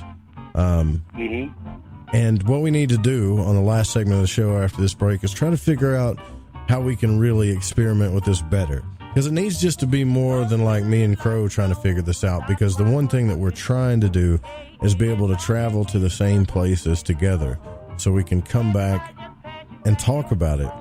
And so we can experiment with it. And one of these days our notes are going to match up and we're going to know that we did travel together.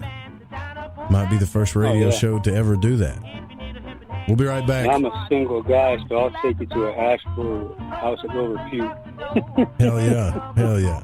We'll be right back. Crow's with us, one of our favorite listeners. We're talking about the astral realm, dream interpretation, and what the soul does when the body goes to sleep. You guys don't go anywhere. Stay with us.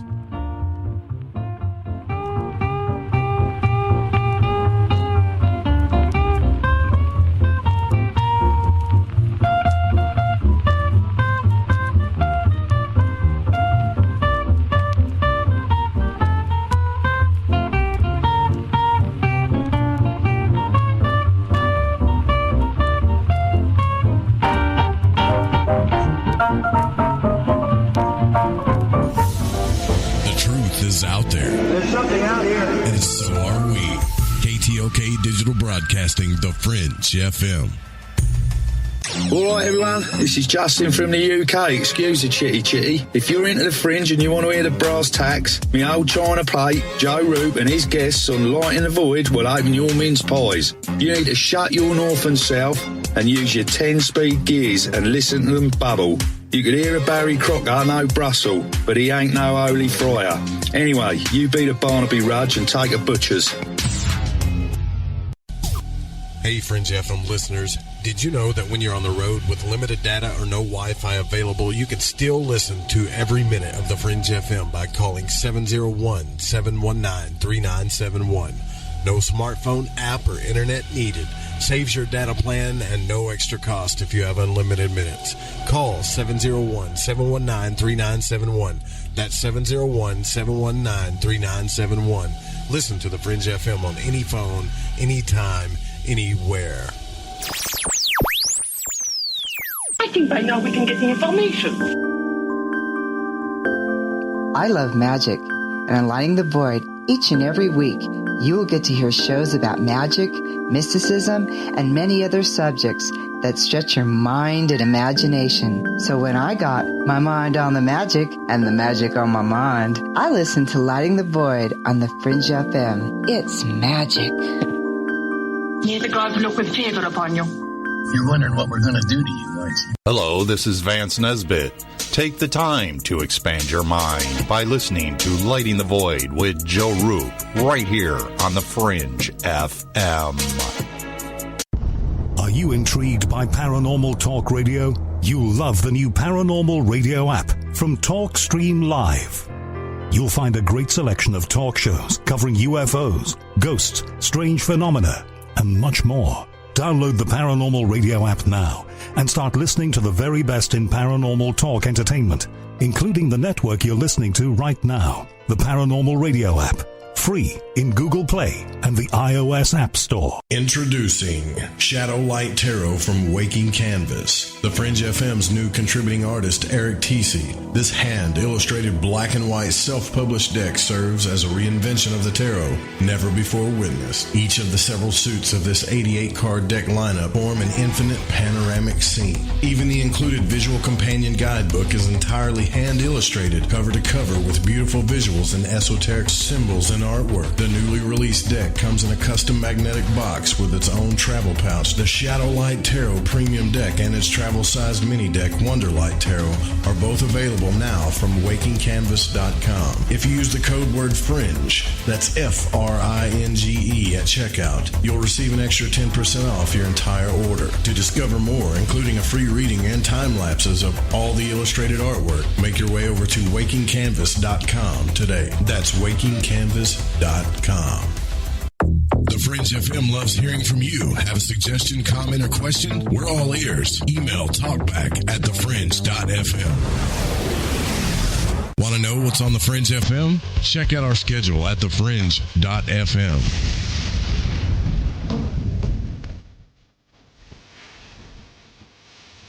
Huh?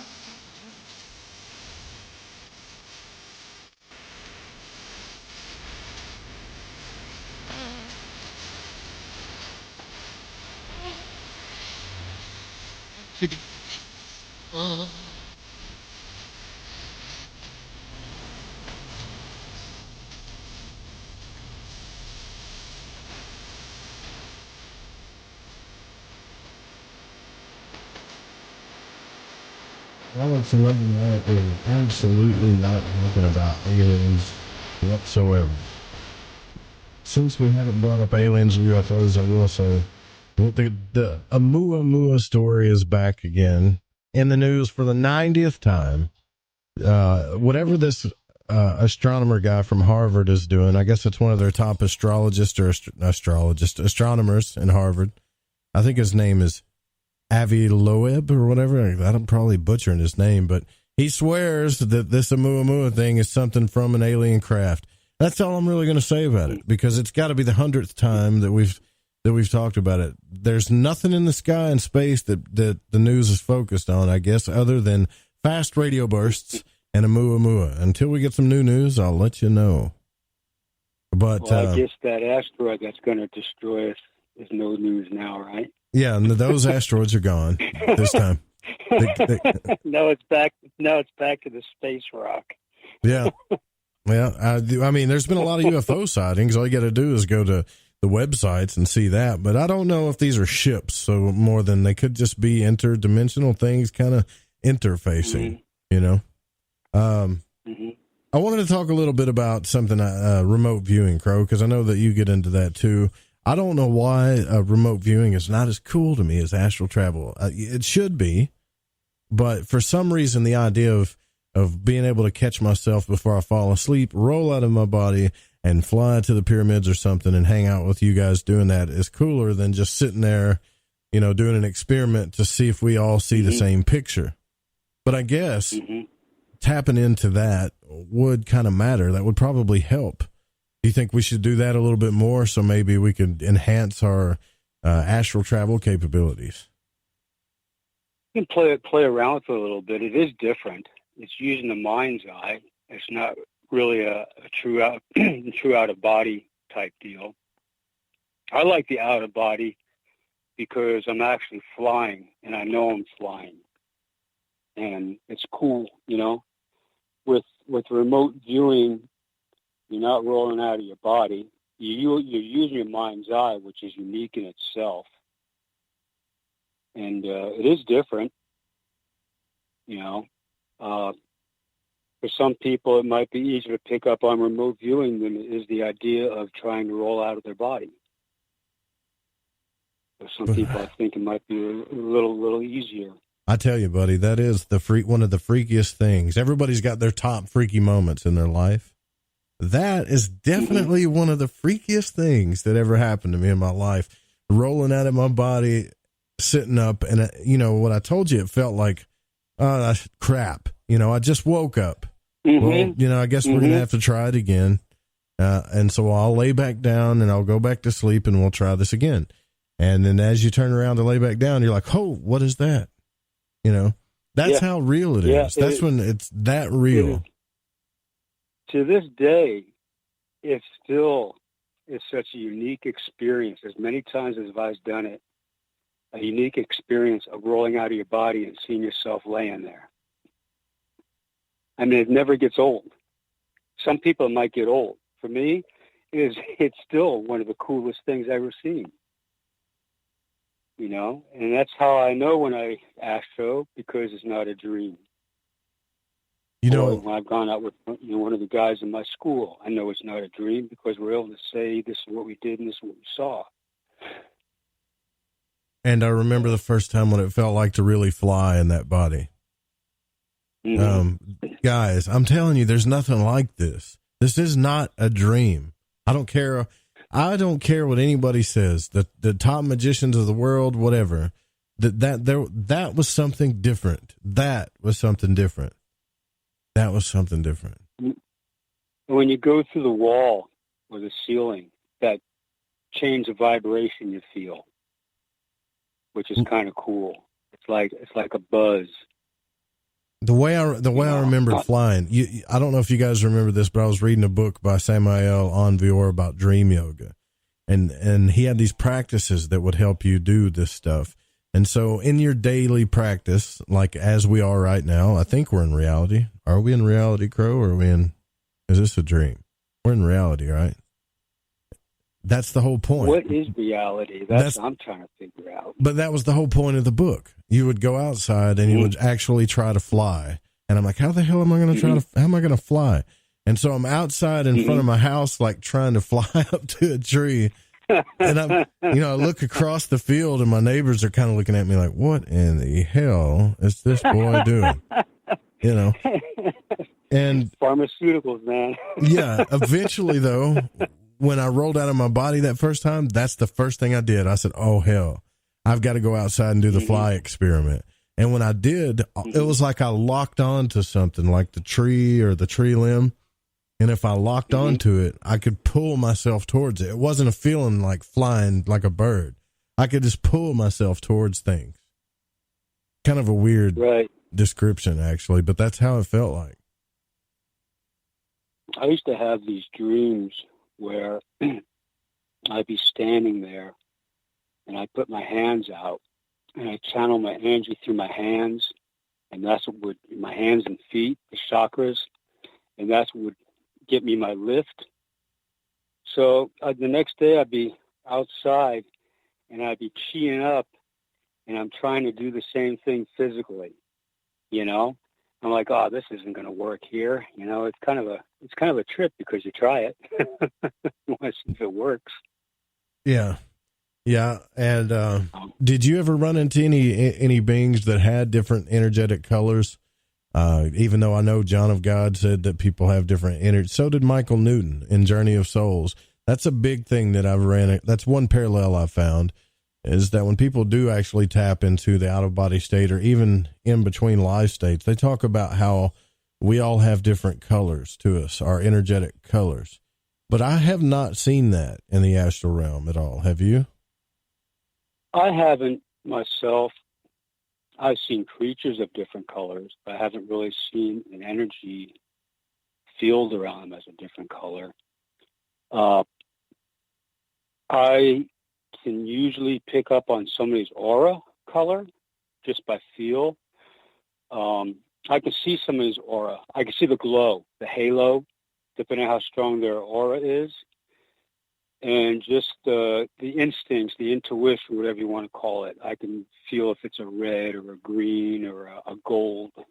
It's just a knack, not a knack, but just something I was blessed with. I can feel that. But as far as seeing an entity, except the other night when that thing came back, followed me, not only was a black shadow, but I saw this like a purplish, like electrical field around it. And then when it had these different like appendages, when it moved them, it was like a purple electrical field around them. Is this when you tried to come visit me? Yeah, that's when I was over the woods and that whispering, soothing me when I came back.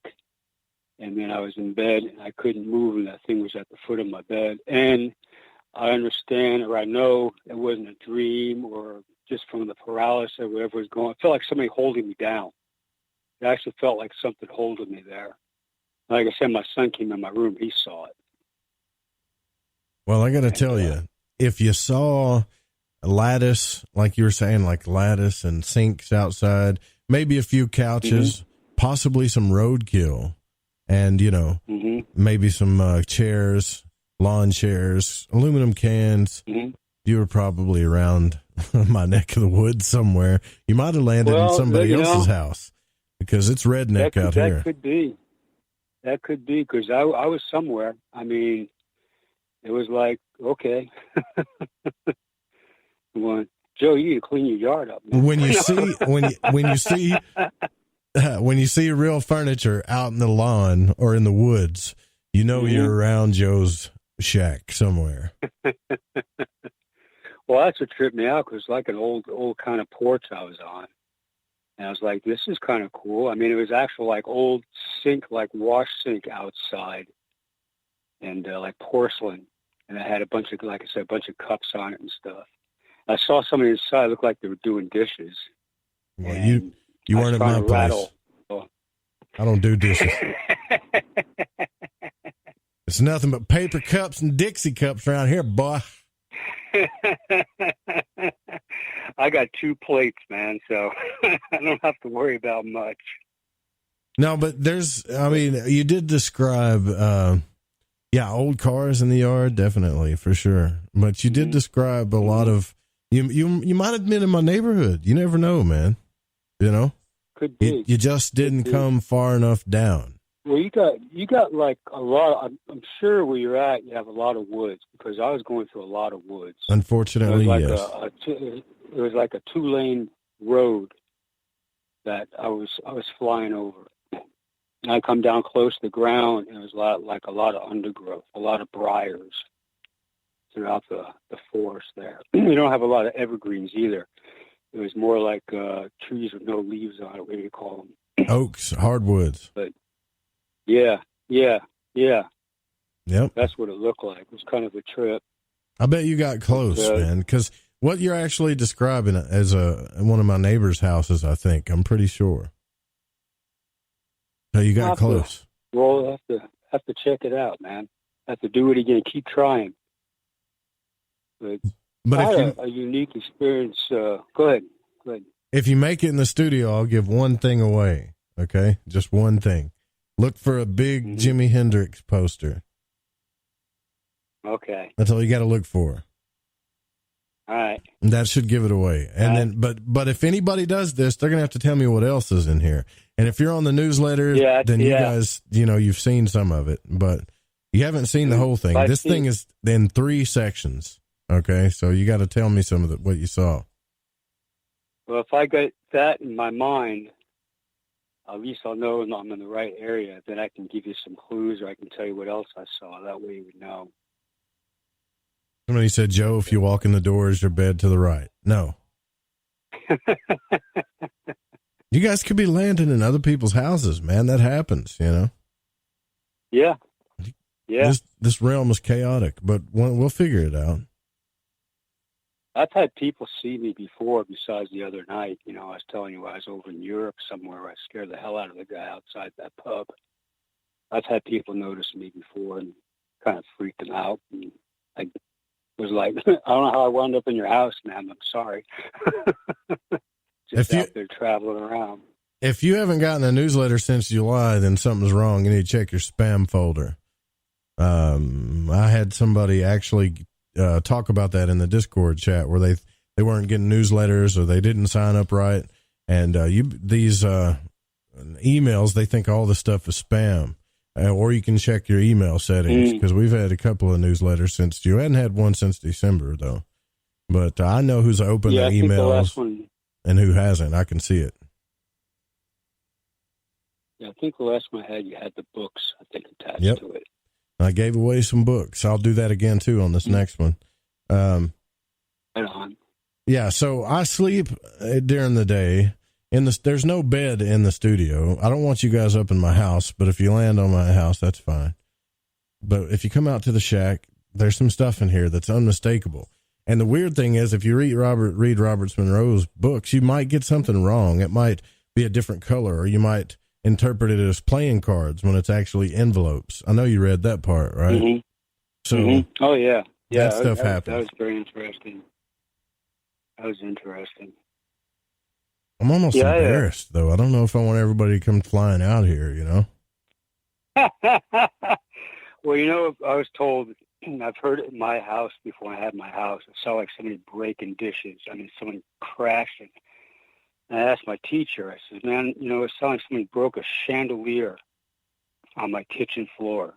And I went running out there, and there was nothing. I mean, seriously, my wife at the time heard it. We thought somebody broke through our patio door, and there was nothing.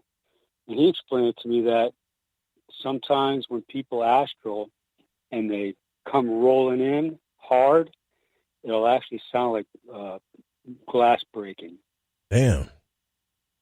That'll freak you out. And I was like, oh yeah, because I was wondering, because I asked him, what, you know, because I said my house at that time was very haunted. It had a lot of paranormal activity in there.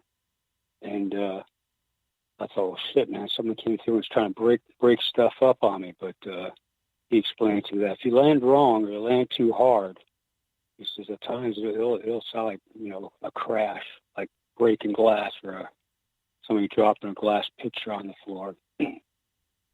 But last night I was coming out of my body. And I got the whole vibrations and everything. And I started rolling out, and I heard voices, and I heard this laughter. I was like, "Who the hell's laughing at me?" I mean, seriously, laughter. Not like an evil laugh, but like moon laughs. Not a comfortable, like a freaky evil laugh. Yeah, exactly, man, exactly. And I had like a vision, and it was so bizarre. It was like in front of me was like almost like somebody showing me pictures. And it was all these ancient warriors, and it was like a purple sky. And it's like when everything parted, it was like these pictures in front of me, like almost like a big movie screen. And I was trying to figure it out. At the same time, I hear this laughing. And then when that went away, I'm like, okay, maybe I'm half in, half out, or whatever. Maybe I just got stuck trying to come out when I heard that laughing. And then I saw this bright golden light, and with little beads of, not beads, but like little sparkles. I was like, wow, that it kind of blew me out of the water. I don't know what it was. And then, I was like, well, I'm just going to go to sleep. I just went to sleep, and the vibrations would come and go, but it wasn't full to where I was going to get out. It was a weird night last night. But hearing people talking around me, I was starting to come out of my body, and hearing that deep laugh. And my buddy today, I'm talking to him about it, and I thought maybe it was my old teacher, because he had issues. And I thought, well, maybe he's going to screw with me. Maybe he's back. in this realm. And he goes, no, it's something much darker than him. I wrote him back. I says, why does everything have to be evil? Why does it always got to be dark, you know? And then I went off on the whole God thing, Lucifer thing, you know. I asked him, you know, I says, am I supposed to worship this jealous God that goes around and killing women, children throughout the Bible in his name? Why do they call Jesus the morning star and Lucifer the morning star? Has anybody figured that out? I haven't really found anybody that's figured that out. I just wrote him back. He hasn't written me back yet, man. You know, I think I pissed him off or freaked him out. Maybe he thinks I'm a Luciferian or something. He probably think, well, I mean, he probably thinks you're a Satan worshiper. I'm tired of the BS, man. Yeah, you know, I'm tired of the BS. I want to understand the truth of it. You know, people thump the Bible all the time, but do they really read the Bible? Do they really see the contradictions in the Bible? It's a good tool because you can open the Bible and see a passage and read it. It means something for you, and somebody else reads that passage and it means something for them, but not what you thought it meant for you. You know what I'm saying? Yeah. It's kind of a mystical book. But there's a lot of hidden stuff in there. There's gematria, biology, astrology. There's a lot of stuff hidden in there, but you start taking it literally, it's a pretty scary damn book. I can tell you that. Yeah, you know, and people I remember being in this Baptist church because my one wife was Baptist, and I was just checking out the faith. And this preacher's up there saying, this is the book of truth. This is the only book that's true. He says, you have these Buddhist monks emptying their mind. Empty your mind, you got to fill it up with the book. There's truth here. And I didn't realize my inner voice came out, and they heard bullshit throughout the whole church. And everybody looked at me. My old lady, she wanted to kill me. I told her, I says, well, the whole thing about humming is getting in tune. You're centering yourself. That's how you hear the message, man. You empty your mind so you can hear and feel the message. You're going to fill it up with that Bible. You're not going to get crap because your head's so full of that crap. You're not going to hear anything else. But yeah, I never went back to that church, man. Well, what are you going to do? It's pretty bad when everybody turns around and looks at you. I mean, what are you going to do, brother? You ask the wrong questions, and it puts you in a whole another category. In the void, you live between two worlds, right? In the void, you live between the religious and the cultists, and on the other side, the super duper conspiracy nuts, right? Right. So you got to be careful. Just like in politics, there's super right wing and super left wing. Well, in this world, right, exactly, in the spirit science, paranormal, whatever world you want to call it, you've got the super like dogma people.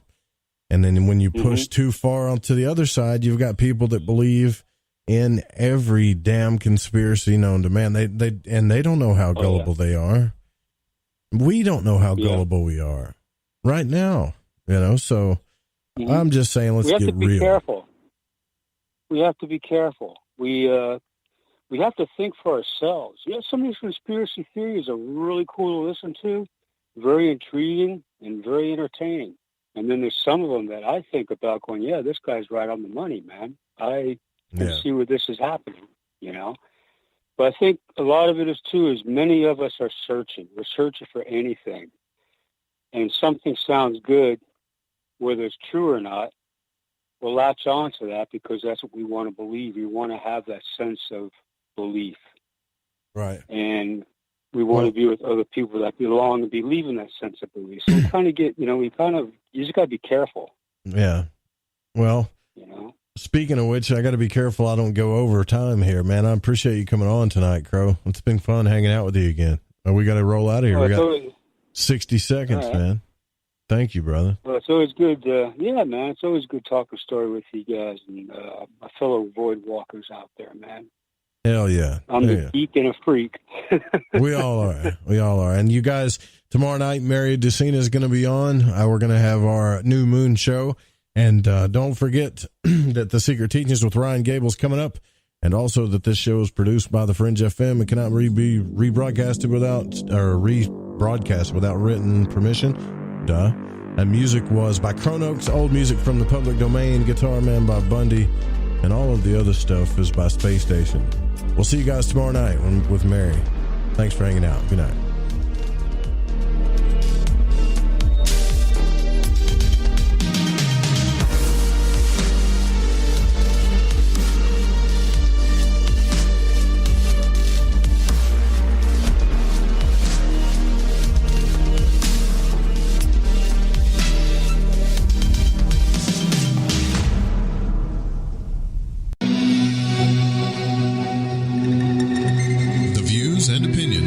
On this program do not necessarily reflect those of the Fringe FM, KTLK Digital Broadcasting, its sponsors, affiliates, or staff.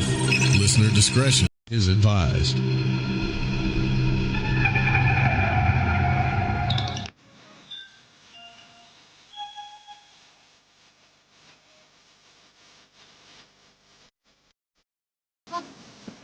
Hey, Steve.